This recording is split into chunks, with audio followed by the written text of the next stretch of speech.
Perhatian, konten ini mengandung konsep esensi ilahiyah yang membutuhkan aspek pemahaman mendalam, yang kemungkinan hanya dapat diakses dengan keterbukaan hati dan pikiran, untuk mencapai tingkat pencerahan dan kesadaran yang lebih tinggi.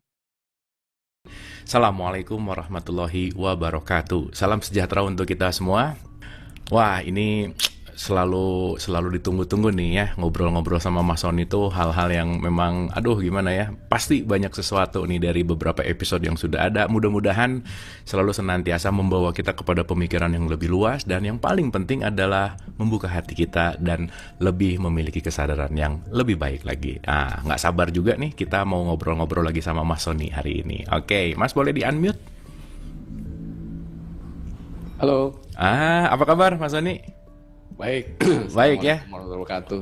Waalaikumsalam warahmatullahi wabarakatuh. Oke, terima kasih Mas Sony sudah kita mau diskusi-diskusi gini, dan ya seru lah gitu ya. Mudah-mudahan ini jadi satu channel yang membuat kesadaran gitu ya Mas ya, membuat kita menjadi lebih menyadari tentang arti dari kehidupan gitulah kira-kira. Yeah. Oke. Nah, Mas kan gini ya, aku tuh selalu terngiang-ngiang kalimat Nabi Muhammad bahwa carilah ilmu sampai liang lahat gitu misalkan. Dan hidup itu adalah mencari ilmu gitu. Nah, yang menarik adalah seberapa penting sih ilmu dalam hidup kita, dengan tujuan kita kan mau kembali kepada Allah gitu, ilaihi rojiun gitu. Nah, ilmu apa sih sebenarnya yang sangat pas dan cocok untuk membawa kita ke ilaihi rojiun? Kira-kira gimana Mas Sony? Ya, terima kasih. Kita bahas dulu ya beberapa hal tentang ilmu itu ya. Oke. Ya, hidup ini kan kayak tadi Kang Abu bilang, hidup ini kan pembelajaran ya. Semua yang kita alami dalam hidup ini adalah sarana pembelajaran. Jadi kalau kita saya sering menyebutnya misalnya hidup ini school of life. Jadi hidup itu adalah sarana pembelajaran. Dan kita harus sadar bahwa belajar itu bukan waktu di sekolah aja, tetapi kalau tadi Kang Abu bilang itu perkataan Nabi Muhammad yang katanya utlubul ilmi minal mahdi ilal lahdi gitu. Jadi ilmu itu dari buayan atau dari lahir sampai dengan liang lahat gitu kan. Yes. Nah, hidup itu kenapa sih harus belajar? Karena itu tadi, hidup ini adalah sarana sebenarnya untuk yang Tuhan berikan, Allah berikan untuk mengubah sikap kita kepada mengubah kita kepada Allah gitu ya, sehingga di setiap waktunya kita perlu mengambil pelajaran-pelajaran yang akan bermanfaat bagi proses mengubah sikap kita kepada sesama dan sikap kita kepada Allah gitu. Nah, pertanyaannya tujuannya dalam pembelajaran atau ilmu itu apa gitu kan? Kan ada orang yang mencari ilmu supaya dia lebih pintar ya kan? Yes. Atau lebih tahu gitu. Atau misalnya ilmu itu dipakai nanti untuk bekerja, untuk menjadi orang sukses gitu kan. Nah, itu kan menurut kita semua ya kan. Tapi coba kita lihat hakikatnya bagaimana menurut Allah gitu. Oke. Jadi mungkin kita tuh harus sadar ya bahwa kita tuh manusia yang sebenarnya merasa mengetahui banyak hal, tetapi sebenarnya kita tuh nggak tahu apa-apa gitu. Kalau dibandingkan dengan ilmu Allah yang ada tuh nggak ada apa-apanya lah gitu. Banyak sekali hal-hal yang tidak kita ketahui gitu. Nah, kalau di dalam bahasa Al-Quran ya, segala sesuatu yang tidak kita ketahui itu disebut sebagai goib. Jadi goib. Jadi goib itu sering disebut hal-hal yang tidak kelihatan mata atau tahayul misalnya kan. Padahal goib itu adalah sesuatu yang kita belum tahu gitu. Misalnya besok akan kejadian apa. Nah, karena besok belum terjadi, maka besok itu disebut sebagai goib gitu. Nah, lalu di masa lalu juga banyak hal-hal yang goib yang kita udah nggak melihat, ngalamin, tapi kita nggak tahu gitu kan. Nah, kita tuh dikasih tahu di kitab suci bahwa perlu kita tuh percaya terhadap hal-hal yang kita belum tahu gitu, atau percaya kepada hal-hal yang goib itu gitu kan. Nah, jadi karena banyak hal kita nggak tahu, pertama banyak hal yang kita udah merasa tahu sebenarnya kita nggak tahu apa-apa, itu semua goib. Nah, kalau kita kemudian harus tahu dulu baru percaya, wah itu butuh proses yang panjang dan kita nggak mungkin pernah sampai ke sana.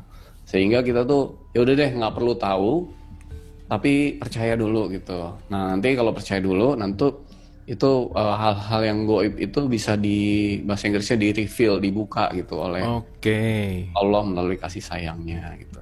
Oke.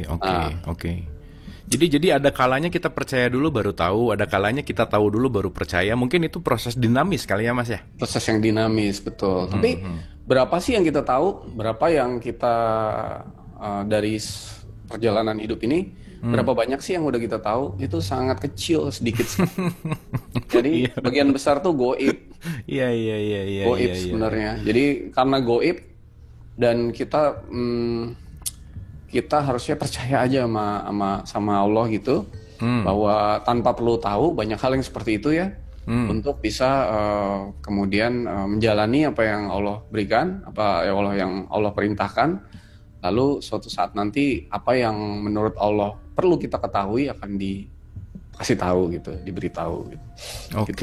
Oke, menarik nih. Ini namanya beriman atau percaya kan? Ya kan? Beriman atau percaya. Kan kalau Al-Quran sendiri dibuka dengan di Al-Baqarah kan, Alif Lam Mim zalikal kitabu la raiba fihi hudal lil muttaqin gitu kan. Jadi harus percaya. Terus coba dibuka tuh Al-Baqarah, Kang Abu boleh dibuka surat 2 1-3. Oke, surat 2 1-3. Ya. Oke. Alif Lam Mim. Terus ini zalikal kitabul la raiba fihi hudal lil muttaqin gitu ya. Kitab Al-Qur'an ini tidak ada keraguan padanya, petunjuk bagi mereka yang bertakwa. Nah, gitu. Oke, 3-nya yaitu mereka yang beriman beriman kepada yang gaib, yang mendirikan sholat dan menafkahkan sebagian rezeki yang kami anugerahkan kepada mereka. Oke. Jadi artinya beriman kepada gaib tuh beriman percaya kepada hal-hal yang belum diketahui, masih gaib buat dia gitu. Nah, beriman atau percaya kepada yang gaib ini adalah awal sebuah perjalanan. Makanya kita harus percaya jadi kepada apa yang Tuhan berikan, meskipun kita nggak tahu ilmunya gitu, kira-kira begitu. Oke. Nah, misalnya di surat Al-Baqarah 177 dibilang bahwa boleh dibuka tuh Al-Baqarah 177. Oke, 177-nya ya. Ya. Oke. Bukanlah menghadapkan wajahmu ke arah timur dan barat itu suatu kebajikan. Akan tetapi, sesungguhnya kebajikan itu ialah beriman kepada Allah, hari kemudian, malaikat-malaikat, kitab-kitab, nabi-nabi, dan memberikan harta yang dicintainya kepada kerabatnya, anak yatim, orang-orang miskin, musafir, dan orang-orang yang meminta-minta. Dan memerdekakan hamba sahaya, mendirikan sholat dan menunaikan zakat, dan orang-orang yang menepati janjinya apabila ia berjanji, dan orang-orang yang sabar dalam kesempitan, penderitaan, dan dalam peperangan. Mereka itulah orang-orang yang benar imannya, dan mereka itulah orang-orang yang bertakwa. Nah, jadi kita tuh diperintahkan untuk percaya dulu lah sama Allah, hari kemudian, malaikat, kitab-kitab, nabi-nabi ini.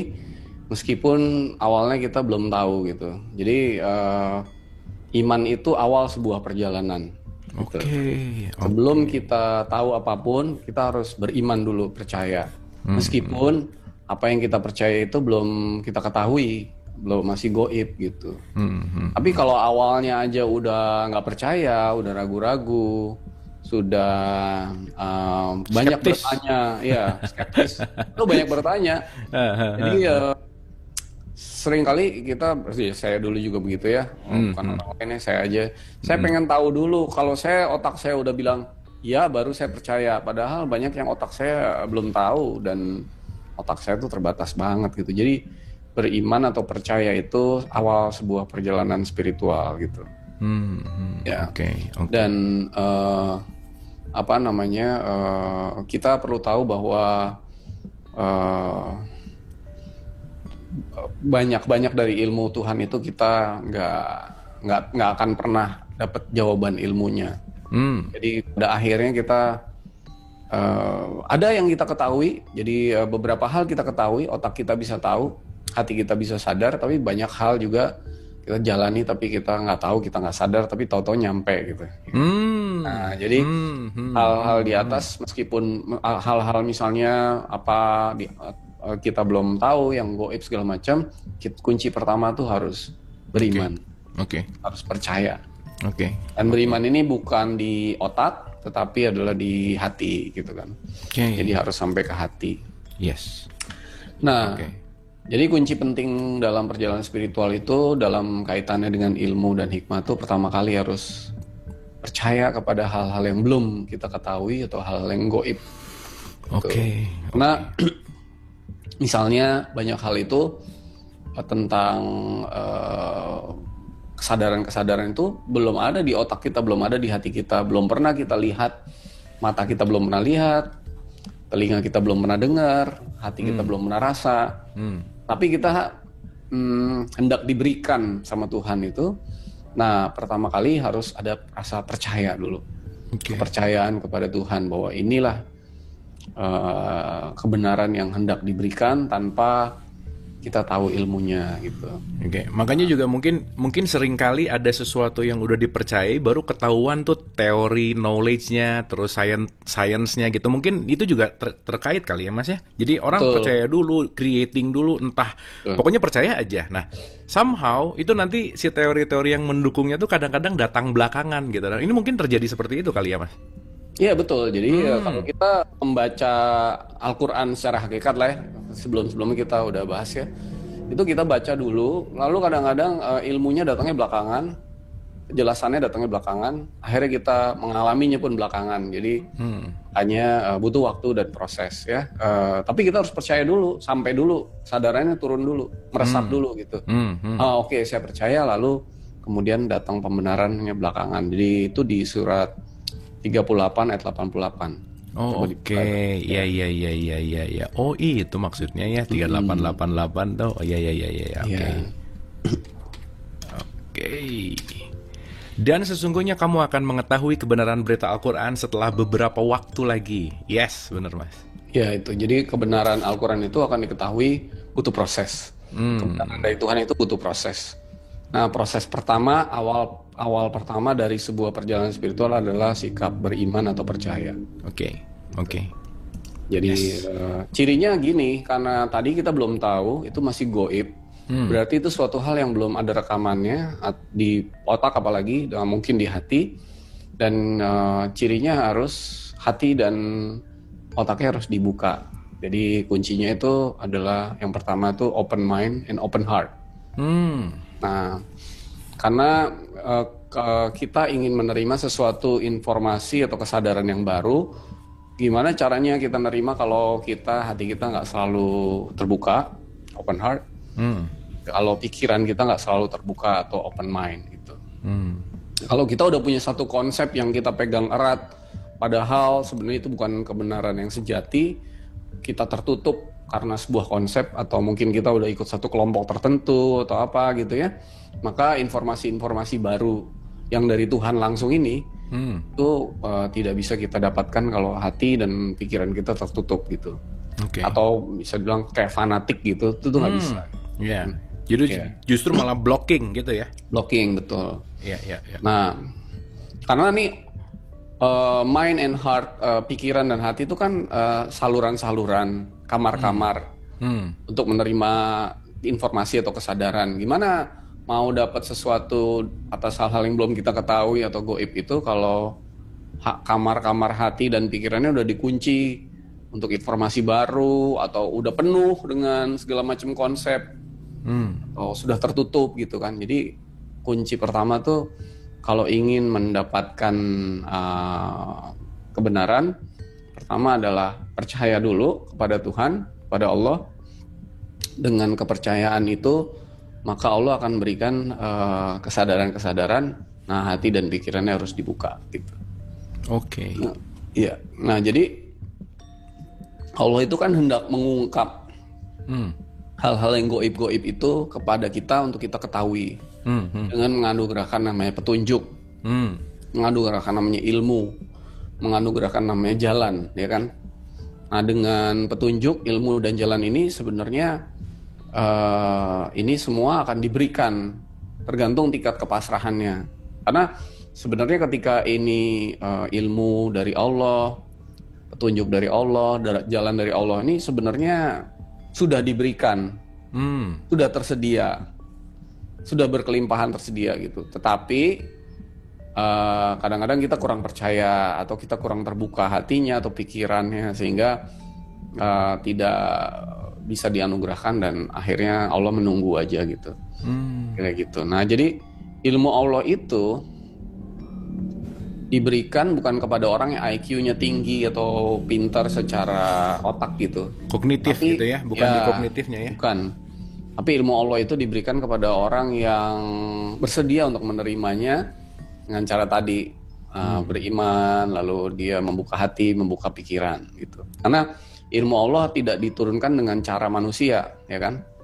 Tapi diturunkan dengan cara Allah. Kan sebelumnya udah kita bahas tuh. Betul. Sebelumnya episodenya judulnya dipermudah oleh Allah, dipersulit oleh kita, ya kan? Oh, Allah tuh memberikan ilmu dengan cara yang mudah. Iya. Oh, boleh diulang satu ayat itu surat berapa ya? 4 ayat 166. Oke, 4166 ya. Oke. Surat 4 ayat 166. Ya. Oke, wait. Kita buka dulu. Iya sih. Ya. Mereka tidak mau mengakui yang diturunkan kepadamu, tetapi Allah mengakui Al-Quran yang diturunkannya kepadamu. Allah menurunkannya dengan ilmunya. Dan malaikat-malaikat pun menjadi saksi pula. Cukuplah Allah yang mengakuinya. Ya. Ini ada kata-kata penting, Allah menurunkan dengan ilmunya. Tapi cukup Allah aja yang mengakui. Jadi kita jangan perlu pengakuan dari orang lain kalau kita Nah, ini lagi musim nih, Mas. Ini lagi musim pengakuannya. Oke. Kalau nggak dipanggil apa marah gitu kan. Pengakuan lah gitu. Iya, oke.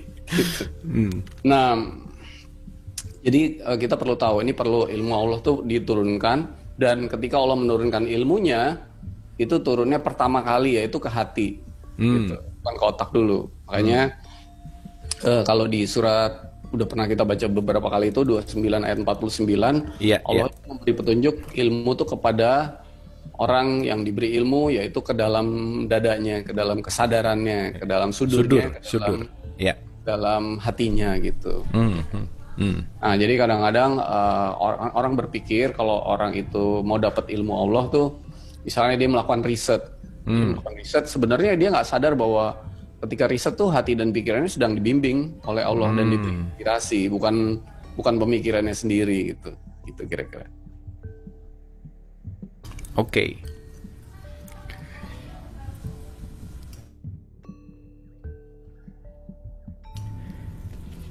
Jadi kalau tadi kita bicara tentang yang tidak perlu mengakui ya, bahwa ya ilmu Allah itu ya hanya Allah sendiri yang tahu sebetulnya gitu ya, Mas ya, kira-kira. Ya, betul. Allah sendiri yang tahu bagaimana cara menurunkannya.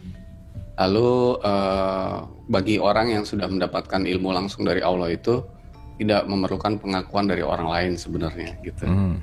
Nah, jadi itulah cara Allah menurunkan ilmunya, karena Allah itu menurunkan ilmu kan ke hati. Ketika orang itu hatinya itu terbuka, pikirannya terbuka, lalu dia itu bebas dari perasaan emosi-emosi negatif. Nah, itu kan cara Allah menurunkan ilmunya. Tapi kalau orang itu udah mau memerlukan pengakuan dari orang lain, ada rasa sombong, ada rasa wah saya ini udah punya ilmu banyak gitu ya, wah saya punya murid, saya punya apa, jadi ada rasa di atas lebih tinggi dari yang lain segala macam, justru kan itu menutup hatinya. Nah, ketika orang itu udah dikasih ilmu dan dia jadi butuh pengakuan, lalu sombong, lalu apa tuh, hatinya ketutup. Jadi dia nggak bisa dapat ilmu lagi dari Allah gitu. Makanya itu ilmu Allah itu turun hanya kepada hati yang udah terbuka, mengarah, terhubung, dalam proses disucikan dari semua sifat-sifat yang menutup hati itu sendiri gitu kira-kira. Karena kan hati itu kan saluran atau kunci hubungan dengan Allah. Jadi sumber ilmu pengetahuan Allah itu sebenarnya turunnya ke hati gitu, bukan ke otak gitu kira-kira. Tapi ini juga jadi aku jadi kepikiran gini, Mas, jadi agak sedikit tricky gitu ya. Begitu kita dapat ilmu juga sebetulnya bisa menutup gitu ya sebenarnya ya. Betul, betul. Ilmu itu kalau tidak ditreat secara benar, tidak diperlakukan secara benar, dan membuat kita tetap humble, tetap rendah hati, tetap apa namanya, tidak memerlukan pengakuan dari orang, itu akan menutup. Ya, jadi banyak sekali ya kejadian di mana orang yang dulunya kira-kira dia terbuka hatinya, terbuka pikirannya, lalu dia dapat ilmu, lalu dia mengklaim bahwa ini ilmu ini dari saya atas apa namanya, atas kepintarannya gitu ya. Kepintaran saya segala macam, ya berhenti, selesai gitu, dia nggak akan dapat terus gitu. Kira-kira gitu. Oke. Karena semua ilmu itu dari Allah, nggak ada yang dari dirinya sendiri. Yes. Nah, ya. Oke. Nah, jadi ketika keren. Iya. Oke, lanjut Mas. Ketika ilmu itu diturunkan dan dia menjadi suatu hal yang sudah ada atau empirik ya di ini, dan kemudian itu kan dibahas, dibicarakan, diajarkan, kadang-kadang diperdebatkan. Nah itu biasanya kalau orang udah memperdebatkan ilmu atau yang begitu itu udah, atau dihafalkan kadang-kadang kan, bener nggak, dihafal itu udah bicaranya, udah ranahnya bukan di hati lagi tapi udah di otak gitu. Makanya cari ilmu jangan pakai otak aja, tapi pakai hati dan otak gitu kira-kira. Dua-duanya lah kira-kira itu bersinergi. Nah jadi orang yang kalau nyari ilmu cuma pakai otak, ya dia ilmunya terbatas gitu. Dia nggak akan dapat hal-hal baru. Ya misalnya orang-orang yang mendapatkan hal-hal baru kan, dia langsung didapatkan, dia tanpa adanya proses baca buku atau segala macam. Kalau kita misalnya dengerin Dalai Lama gitu lagi bicara kan, kita nggak tanya daftar pustakanya dari mana. Benar ya, itu ada di buku mana, daftar pustakanya di mana, halaman berapa. Iya. Menurut Bapak misalnya lagi wawancara dia gitu, apa yang Bapak sampaikan itu quote dari mana, siapa yang quote, lah nggak ada gitu lah. Ya langsung aja gitu. Iya benar Mas. Ya, benar, tapi kalau kita bicara disertasi atau tesis kan kita bicara sesuatu harus ada daftar pustakanya. Kalau nggak ada sumbernya nggak dibilang ilmiah. Jadi ini menarik kan, ilmiah itu kalau ada daftar pustaka, sumber rujukannya jelas.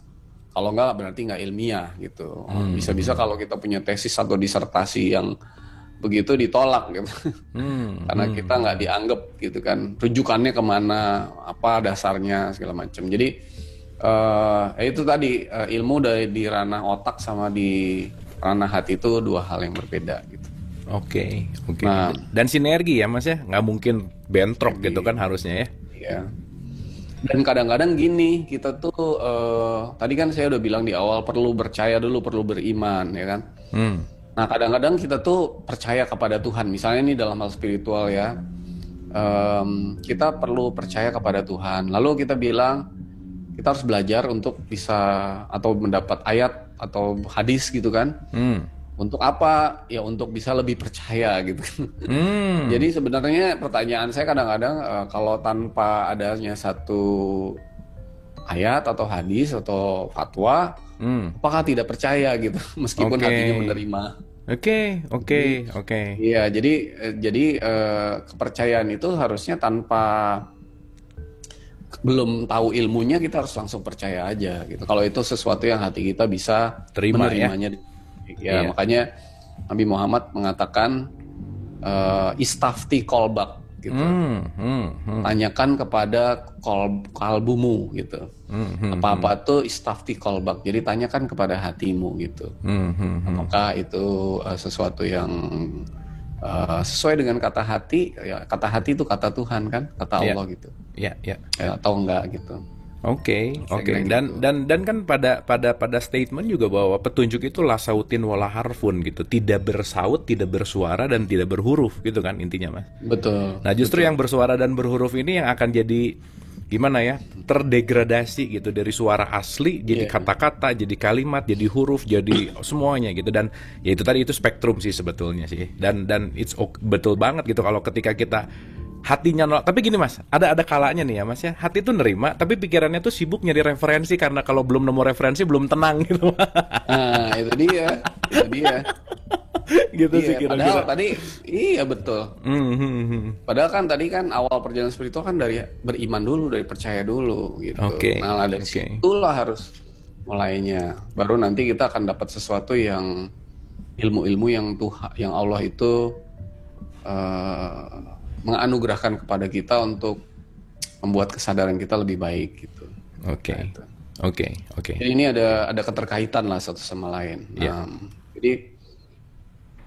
Jadi pertama tuh kalau mau dapat ilmu dari Allah itu, pertama kita harus tadi kan membuka hati dan pikiran ya, open mind and open heart. Jadi kalau orang mau maju di dalam spiritual atau dalam hal apapun ya, itu pertama kali harus open minded and open hearted gitu. Ya. Untuk segala hal, mau spiritual, mau duniawi gitu. Jadi jangan terblocking oleh sesuatu yang membuat hati dan pikiran kita tertutup. Dengan sikap yang seperti ini, dia tuh bisa menerima segala kebaikan yang diterimanya setiap hari. Jadi hatinya nggak tertutup. Dengan siapapun dia bisa mengambil kebaikannya, tanpa mengambil keburukannya gitu kan. Karena dia open heart dan open mind. Masyarakat atau negara-negara yang maju tuh juga masyarakat atau negara yang selalu open heart dan open mind gitu. Makanya kebebasan bicara itu kan dihargai sekali kalau di negara-negara maju. Betul Mas. Kebebasan bicara itu sangat dihargai, betul. Sangat, ya. Karena itu dari situ akan ada satu proses pembelajaran bersama gitu, ya kan. Nah kayak Kang Abu ada dialog positif tuh bagus banget tuh buat pembelajaran. Nah para orang yang mendengarkan harus open heart and open mind, tapi tetap harus menggunakan hatinya gitu, istafti kolbak, karena ada yang bagus, ada yang mungkin kurang bagus. Nah jadi hati itu sebagai penyaring lah kira-kira gitu, tapi tetap harus terbuka, hati dan pikirannya terbuka. Gitu kira-kira. Wah, nah keren. orang yang open mind itu juga selalu bisa menghargai pendapat orang lain kan, meskipun pendapatnya berbeda. Dia bisa menerima pendapat orang lain, nggak pakai prasangka, ya, nggak pakai stereotip pada orang-orang yang beda. Bisa belajar dari orang yang paling bodoh sekalipun gitu. Atau ya, gitu. Karena bodoh juga kan konsep kita ya Mas ya. Aku. Kita ya saya ngomong ini bodoh ya, bodoh dari menurut ya balik lagi ya penilaian gitu. Makanya ketika kita melihat orang udah pakai batasan diri ya, kita akan melihat dia pakai skala kita kan gitu ya, kira-kira ya, skala diri kita gitu. Betul. Kan tadi kan Allah itu menganugerahkan ilmu itu kan dengan caranya, dengan ilmu Allah sendiri. Ya, kalau ilmu Allah yang tidak langsung kan melalui pikiran, melalui otak. Yang tidak langsung. Jadi otak harus terbuka juga karena itu tidak langsung. Tapi ilmu yang langsung itu kepada hati. Jadi hati juga harus terbuka. Jadi kunci pertama kalau ingin dapat ilmu Allah secara berkelimpahan itu adalah open mind and open heart. Gitu. Kunci yang kedua itu adalah apa yang disebut sebagai choosing the right channel. Jadi pilih kamar yang benar gitu. Jadi tadi kan paling nggak ada 2 kamar kan. Ada heart and mind. Jadi kalau kita belajar sesuatu yang sifatnya duniawi, pakailah kamar yang ada di otak gitu. Karena fungsi otak itu mengetahui hal-hal yang duniawi. Tapi kalau kita bicara hal yang spiritual, kita pergunakan hati gitu. Karena kan memang kamarnya begitu diciptakan Allah tuh, kamarnya ada satu di hati, ada satu lagi di otak gitu. Jadi jangan sampai salah kamar gitu. Jangan salah kamar. Jangan salah kamar. Ya, yang harusnya ke otak, yang harusnya ke otak disimpan ke hati, yang harusnya ke hati disimpan di otak gitu ya. Nah itu jebol. Kadang-kadang dia otak hatinya dan otaknya terbuka, open minded, open hearted, tapi salah kamar gitu. Ya, salah kamar. Jadi jangan sampai salah kamar. Jadi udah terbuka tapi kamarnya yang bener gitu, right channelnya bener gitu. Nah kunci kedua itu choosing the right channel. Jadi kalau kita bicara spirituality harus pakai hati. Nah, gitu, harus pakai perasaan. Bahasanya bahasa perasaan. Kalau kita bicara tentang materiality, duniawi, maka itu bahasanya pakai otak gitu kira-kira. Oke. Nah, tapi dua-duanya ini punya fungsi yang melengkapi satu sama lain. Jadi makanya ada kunci yang ketiga. Kunci yang ketiga itu ketika hati sudah terbuka, open hearted, otak sudah terbuka, open minded, lalu dipergunakan kamar yang semestinya sesuai dengan kehendak Allah. Untuk hal-hal yang spiritual itu pakai hati, untuk yang duniawi pakai otak, tapi dua-duanya otak dan hati ini kemudian bersinergi, jadi bekerja sama satu sama lain. Oke. Itu karena hati itu kunci saluran dan sarana hubungan dengan Allah, tetapi otak itu adalah juga kesadaran yang penting untuk menjalani hidup sehari-hari. Nah, nanti kalau sudah membuka hati, otaknya itu akan mengikuti hatinya. Jadi kalau dibilang itu menjadi director atau nakoda atau apa dari hati, yang hatinya menjadi pengendali lah daripada otaknya. Bukan sebaliknya gitu, hidup itu sebenarnya kayak gitu. Iya. Kita berkali-kali kan bahas quotes-nya Einstein kan tentang inspirational mind kan. Betul. Harusnya kata Einstein kan inspirational mind itulah yang menjadi sacred gift dan menjadi leader. Rational mind itu menjadi faithful servant. Jadi bukan sebaliknya, kira-kira gitu. Jadi itu kunci yang ketiga. Oke. Nah, jadi ketika hati dan otak itu terbuka, kamarnya benar, lalu keduanya bisa bersinergi, di mana hati itu menjadi leader dari otak, maka orang itu bisa yang disebut dengan kecerdasannya itu IQ-nya cerdas, emosionalnya cerdas, EQ ya. Tapi juga ada satu kecerdasan lagi yang penting, itu adalah kecerdasan spiritual. Iya, oke. Spiritualnya juga cerdas gitu. Tuh, jadi kuncinya itu. Jadi misalnya gini deh. Ada anak yang di sekolah tuh seorang murid yang sangat pandai gitu di kelas gitu. Oke. Tapi ada murid yang itu kan secara IQ cerdas. Tapi orang yang sudah bisa 3 itu, jadi hati terbuka, otak terbuka, kemudian right channel, sinergi. Yang keempat ya tadi, jadikan hati sebagai leader dari otak. Okay. Maka anak-anak yang cerdas ini nggak cuma sekedar cerdas, tapi juga bantuin teman-temannya yang kesulitan belajar misalnya. Oke. Di kelas gitu. Jadi dia nggak cuma pinter buat dirinya sendiri, tapi bantuin orang gitu. Apa yang kesulitan, kalau mau ujian temennya ditanya masih kesulitan di mana, lalu dia bikin bimbingan atau mana yang bisa dibantu gitu.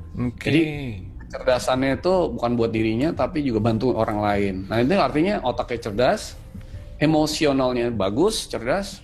Secara spiritual dia juga bagus sikapnya, menolong orang segala macam kan. Pada gurunya juga nggak merasa pinter, sopan santun. Nah, orang-orang kayak gini nih biasanya ya disenengin banyak teman kan, punya banyak teman, tapi pinter gitu kan. Jadi kalau ada pemilihan pemimpin di sekolah, OSIS atau apa, orang-orang gini yang terpilih. Jadi hidupnya tuh lengkap gitu kayak gitu. Gitu. Jadi ini harus dipergunakan nih 3 ini gitu. Nah, itu cara mendapat ilmu. Jadi ada 4 kunci kira-kira gitu. Oke. Dan ini praktikal banget sih sebenarnya, Mas. Maksudnya ini kita nyambung banget sama maksudnya nggak ada yang sekali lagi ya, nggak ada yang bentrok antara keilmuan sama si hikmah tadi gitu ya. Intinya adalah artinya gini. Nah, ketika si hati itu adalah sebagai nakhoda gitu, justru malah hati yang memberikan sinyalemen kepada otak untuk melakukan apa gitulah kira-kira.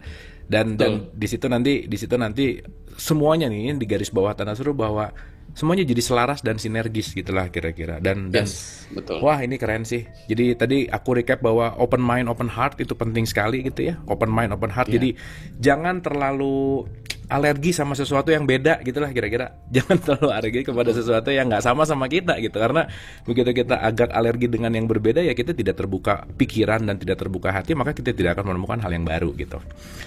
Oke Mas, jadi ini 4 poin. Garis bawahi ya bahwa kebenaran itu milik orang sebagian kecil. Jadi kebenaran itu biasanya nggak mainstream. Nggak mainstream, yes. Nah, betul. yang mainstream itu biasanya yang nggak hakikat gitu. Makanya pengajaran hakikat itu biasanya nggak mainstream. Iya. Makanya kalau ada orang yang nggak open mind, open heart, ya akhirnya yang seharusnya kita tahu, jadinya kita nggak tahu, kira-kira gitu. Betul. Dan yang menarik Mas, ini juga diungkapkan sama satu saintis, Mas. Jadi ini aku ngambil quotes dari satu saintis ya. Ini namanya dia tuh benar-benar science banget gitu orangnya gitu ya. Dan ini sekarang lagi populer, namanya Greg Braden. Dan dia mengatakan begini, the quality of our emotion determines the instruction that our heart sends to our brain gitu. Dan ini cocok banget gitu sama ya, maksudnya ini dilihat dia tuh saintis yang benar-benar peneliti, yang benar-benar gimana ya, dia benar-benar knowledge banget gitu, dan dia mengatakan hal yang sama bahwa heart sends to our brain gitu, bukan brain kepada heart. Dan ya itu tadi, ini cocok banget sama statement bahwa jadikanlah hati sebagai nakhoda gitu. Dan ya itu yang harus kita pelajari sih gitu intinya. Iya, karena kenapa? Karena petunjuk Tuhan kan datangnya ke hati bukan ke otak. Oke. Kalau dianya mempunyai emosi yang menutup hatinya, marah, benci, dendam, blocking, kayak gitu-gitu tuh, itu membuat hatinya kan nggak bisa menerima petunjuk dari Tuhan. Yes. Hatinya misalnya selalu negatif, emosinya pikirannya negatif ya, akhirnya jadi itu kualitas petunjuk yang terkirim ke otak ya jadinya nggak bagus gitu. Oke. Gitu sih. Jadi itu sangat berkait antara kecerdasan IQ, EQ dan SQ. Gitu. Oke, dan karena ini kan berkaitan sama hikmah nih Mas. Tadi tuh hikmah tuh belum didefinisikan sih sebetulnya. Betul. Jadi hikmah tuh apa sih sebenarnya Mas? Nah, hikmah itu gini. Ilmu yang kita dapat itu tadi yang kita bahas dari goib menjadi berpengetahuan. Ilmu itu hanya satu pintu gerbang atau batu loncatan atau stepping stone ya menuju kepada hikmah gitu. Oke. Nah, jadi hikmah itu apa? Hikmah itu adalah kesadaran yang tertanam di dalam hati yang bisa berasal dari ilmu, seperti cahaya artinya kesadaran ya, menerangi hidup kita dan membuat sikap kita kepada hidup, kepada sesama, kepada Tuhan, kepada Allah itu berubah. Itu namanya hikmah. Oke. Nah, jadi kalau ilmu itu kan apa yang ada di otak bisa juga, atau di hati bisa juga. Tetapi yang namanya hikmah itu adanya nggak di otak, tetapi adanya di hati. Hati yang lebih dalam itu hikmah. Kalau tadi ya saya ulang ya, ilmu itu bisa turunnya dari kepada hati, kesadaran hati, bisa juga ada di otak. Tapi kalau hikmah itu adanya cuman ada di hati. Dan atau di kolbu gitu. Yes. Nah, kadang-kadang hikmah ini kita dapat dari pengetahuan, dari pengalaman, dari apa aja gitu kan. Kadang-kadang kan orang itu mendapat hikmah dari sakit misalnya. Nah, dengan sakit itu sebenarnya itu ilmu loh. Dan ilmu itu menjadi kesadaran sehingga dia bisa lebih pasrah kepada Allah. Nah, itu jadi hikmah gitu. Oke. Nah, Allah itu mengangkat derajat orang yang diberikan ilmu. Satu level lebih tinggi daripada orang yang bodoh gitu kira-kira. Yang kan ada di Quran itu kan surat 57 ayat 11. Iya. Ya. Boleh dibaca tuh kali 57 ayat 11. Oke, 57 ayat 11. Ya, siapakah yang mau meminjamkan kepada Allah pinjaman yang baik? Mujadilah ayat 11. Mujadilah tuh surat berapa? Mujadilah tuh berapa? 48 gitu ya? Sebentar ya, saya cek sebentar. Oke, kayaknya 58 ayat 11 nih ya. 58 ayat 11. Ya, oke, sip. Auzubillahi minasyaitonirrajim. Bismillahirrahmanirrahim. Hai orang-orang beriman, apabila dikatakan kepadamu berlapang-lapanglah dalam majelis. Oh iya, oke. maka lapangkanlah, niscaya Allah akan memberi kelapangan untukmu. Dan apabila dikatakan berdirilah kamu, maka berdirilah, niscaya Allah akan meninggikan orang-orang yang beriman di antaramu dan orang-orang yang diberi ilmu pengetahuan beberapa derajat. Dan Allah mengetahui apa yang kamu kerjakan. Yes. Nah, ini menarik kan, kalau dikatakan berlapang-lapang dalam majelis itu kan artinya dalam suatu pengajian atau pembahasan atau diskusi atau pemahaman gitu ya. Yang disebut lapang-lapang lah tuh bukan duduknya kayak sekarang physical distancing, social distancing. Maksudnya berlapang-lapang tuh yang harus dilapangkan apanya? Ya hatinya gitu ya, hati dan pikirannya. Iya. Pikirannya harus dilapangkan supaya dibuka, supaya open minded. Itu artinya. Nah, jadi terbuka, lalu Allah itu mengangkat derajat orang berilmu tuh lebih tinggi dibanding yang tidak. Tetapi meskipun diangkat derajatnya, tapi Allah tuh nggak suka orang yang hanya sekedar berilmu aja tapi nggak mengambil hikmah dari suatu ilmu yang diterimanya itu. Sehingga ilmu ini tidak memperbaiki hubungannya dengan sesama, ilmu ini tidak memperbaiki hubungannya dengan Allah. Intinya akhlaknya nggak berubah lah, kira-kira gitu. Atau hubungan dengan Allahnya kan, saya pernah bahas ya, hubungan dengan sesama itu adalah refleksi hubungan dengan Allah kan. That's it. Jadi kalau jadi akhlak tuh harus berubah gitu. Jadi boleh jadi seseorang tuh ilmunya tinggi, dia tahu spiritual, tahu apa, tapi perilaku akhlak sehari-harinya nggak mencerminkan. Hatinya itu nggak mencerminkan apa yang otaknya tahu gitu. Iya. Nggak membiarkan pengetahuan itu merasuk ke hatinya lalu merubah dirinya. Atau tidak membiarkan hatinya jadi leader atau nakoda dari hidupnya gitu kira-kira. Jadi hikmah itu hanya ilmu itu gerbang kepada hikmah. Nah, hikmah itu tadi kita bahasnya bisa didapat dari pengalaman, bisa dari petunjuk, bisa juga orang itu waktu untuk dapat hikmahnya tuh sangat panjang, jatuh bangun, kejedot dulu, jalan dalam suatu kesengsaraan, kesedihan, kesedihan, dia dapat hikmah gitu kan. Tapi sebenarnya ya,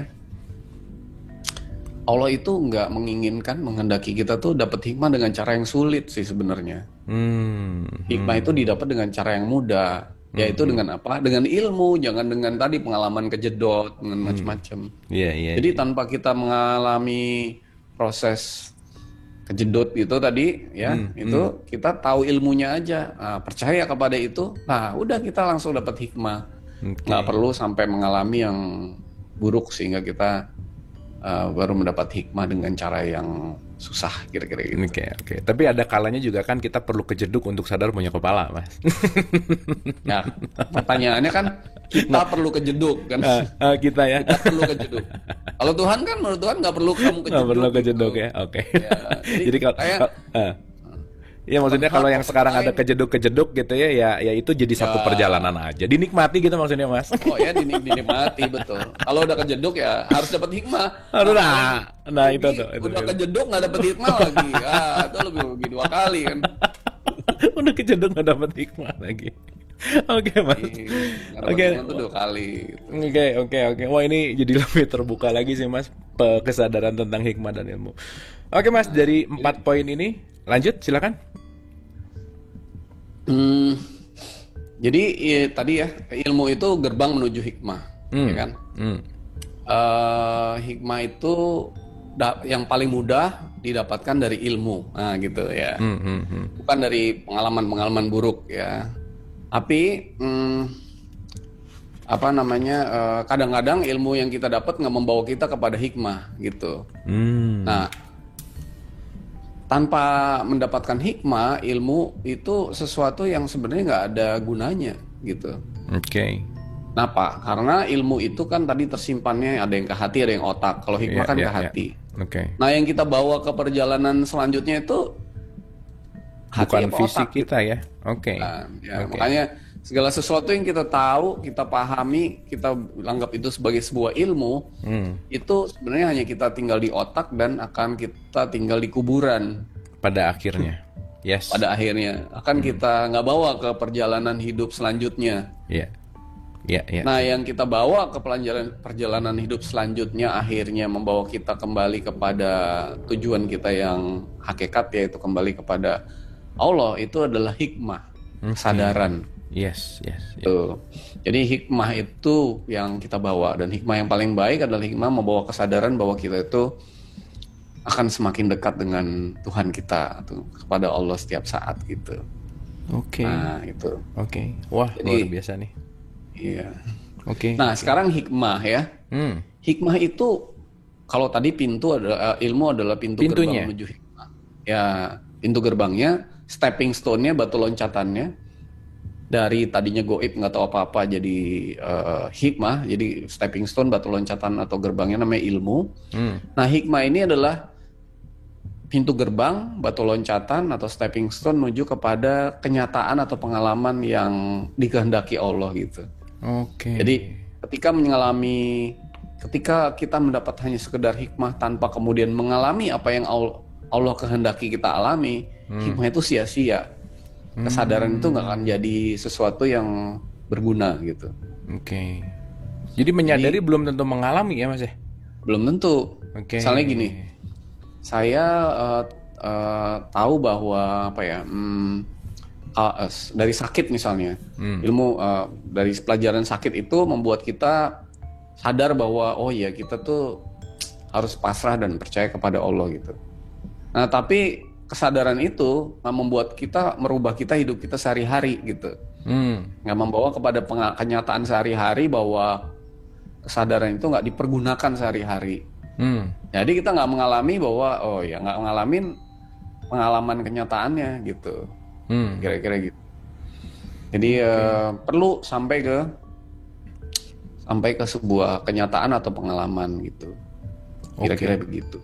Misalnya Lailatul Qadar misalnya, Lailatul Qadar itu kan proses diturunkannya Al-Qur'an kan.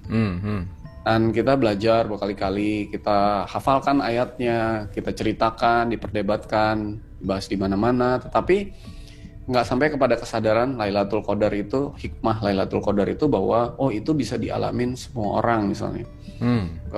Peristiwa pencerahan itu.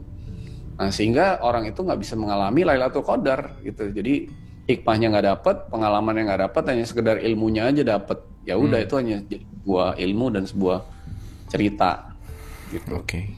Kira-kira gitu. Jadi pengalaman itu begitu. Pengalaman itu penting didapatkan. Nah, jadi kalau kita udah mendapat pengalaman itu, kenyataan itu, maka kita mengatakan oh ya, maha benar Allah dengan segala petunjuknya gitu. Karena saya udah ngalamin sendiri. Baru di situ. Iya. Baru zalika alkitabul la raiba fihi, nggak ada ragu-ragu lagi gitu. Iya, nggak ada ragu-ragu. Iya, karena udah ngalamin sendiri kan. Ngalamin sendiri. Iya, ngalamin sendiri. Oke Mas, ini keren banget dan menambah wawasan nomor satu ya. Balik lagi itu, wawasan kita setelah mendengar ini pasti ada sesuatu yang baru gitu. Nah, sama seperti saya sebelum syuting ini saya diri yang lama, dan setelah syuting ini saya jadi diri yang baru. Kenapa? Karena wawasannya terbuka gitu. Dan mudah-mudahan setiap kita belajar dan apapun di dalam pembelajaran ini adalah membawa kita kepada new self gitu. Dan new self itu tentu saja penting untuk open mind dan open heart gitu, karena semakin terbuka semakin akan membaru kita. Oke Mas, jadi nanti aku terakhir akan simpulkan. So mungkin final statement untuk episode kita kali ini. Ya, kalau boleh di recap ya, kita ini manusia yang nggak tahu apa-apa, nggak bisa apa-apa, banyak sekali hal-hal yang kita tidak ketahui atau goib. Makanya kita diminta untuk udah deh, kamu makhluk yang nggak tahu apa-apa, nggak bisa apa-apa, kamu percaya aja gitu. Nah, begitu kita percaya, hati kita tadi 4 hal tadi ya. Jadi pertama open mind, open heart. Kedua choosing the right channel. Ketiga itu sinergi antara channel itu, otak dan hati, heart and mind. Lalu yang keempat adalah letting your heart becoming a leader of your mind. Itu yang keempat. Nah, begitu itu terjadi, maka kita akan dianugerahkan ilmu oleh Allah. Nah, ilmu ini hanya sekedar pintu gerbang menuju kepada hikmah. Tanpa menjadi hikmah, kesadaran di hati yang merubah sikap kita kepada sesama dan kepada Allah, maka ilmu itu sia-sia. Hikmah ini hanya pintu gerbang menuju kepada suatu kenyataan, pengalaman, mengalami hal-hal yang Allah kehendaki, menjadikan kita menjadi manusia yang lebih takwa, lebih pasrah, lebih berserah gitu. Tanpa sampai kepada pengalaman itu, maka itu hikmah itu akan juga jadi sia-sia, apalagi ilmu itu gitu. Kira-kira gitu. Oke Mas, great banget, luar biasa banget. Terima kasih Mas, ini menambah sekali asupan nutrisi baik pikiran, apalagi hati gitu ya. Dan mudah-mudahan ini menuju kepada 3 poin penting tadi. Kalau saya recap lagi, bahwa pertama kita tahu, menyadari, dan mengalami gitu. Antara saya tahu, saya menyadari, dan saya mengalami, itu 3 state yang berbeda gitu. Dan mengalami itu yang paling otentik, kira-kira begitu. Gitu ya Mas ya, kira-kira ya. Oke, so mengalami sesuatu yang Allah kehendaki, jangan mengalami sesuatu yang tadi ya, yang kejedot-kejedot. Dan harus tahu bahwa kehendak Allah adalah yang terbaik, terindah, dan sempurna. Jadi berarti mengalami sesuatu yang menuju kepada yang terbaik, yang terindah, dan sempurna gitu. Oke. So jangan terlalu cepat menilai, jangan terlalu cepat membuat suatu judgement yang positif, negatif, karena keterbatasan kita. Karena sadarilah kita lebih banyak nggak taunya daripada taunya. Terima kasih. Semoga bermanfaat. Wabillahi taufiq wal hidayah. Assalamualaikum warahmatullahi wabarakatuh. Thank you Mas Sony. Sampai ketemu di episode berikutnya. Oke, thank you Mas. Thank you.